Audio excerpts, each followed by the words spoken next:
అస్సాం ఎన్నికల వేళ 2 కీలక పరిణామం.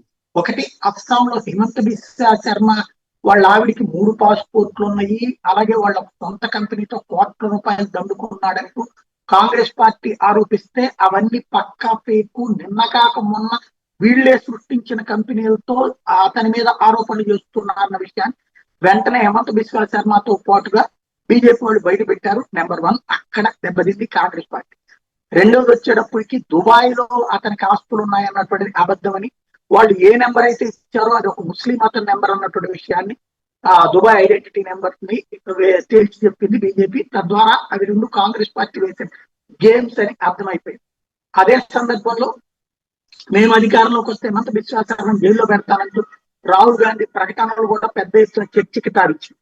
ఇవన్నీ ఒక ఎత్తు అయితే, కాంగ్రెస్ పార్టీ అధికారంలోకి వచ్చిందంటే కనుక ఇక అస్సాం అనేది ఖచ్చితంగా నాశనం అయిపోతుంది. గతంలో వీళ్ళు గిరిజనులు నాశనం చేసి ఎక్కడి నుంచి వచ్చినటువంటి బంగ్లాదేశీలకి ఈ ప్రాంతాన్ని అప్పచెప్పారు. ఇప్పటికే 40% మందిని తెచ్చిపెట్టారు. దాంట్లో 10% మందిని నేను పంపించగలిగాను.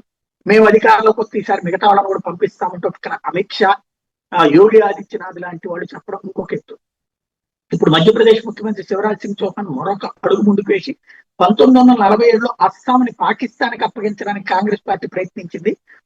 కానీ ఆ ప్రాంతంలో ఉన్నటువంటి గిరిజనులు వ్యతిరేకించారు. అప్పుడే బంగ్లాదేశీ వాళ్ళని, అంటే పాకిస్తాన్ లో తూర్పు పాకిస్తాన్ వాళ్ళని ఈ ప్రాంతానికి వచ్చి సెటిల్ అయ్యేందుకు సహకరించింది కాంగ్రెస్ పార్టీ అన్నటువంటి తీవ్ర ఆరోపణ చేసుకొచ్చారు మధ్యప్రదేశ్ మాజీ ముఖ్యమంత్రి, కేంద్ర మంత్రి శివరాజ్ సింగ్ చౌహాన్.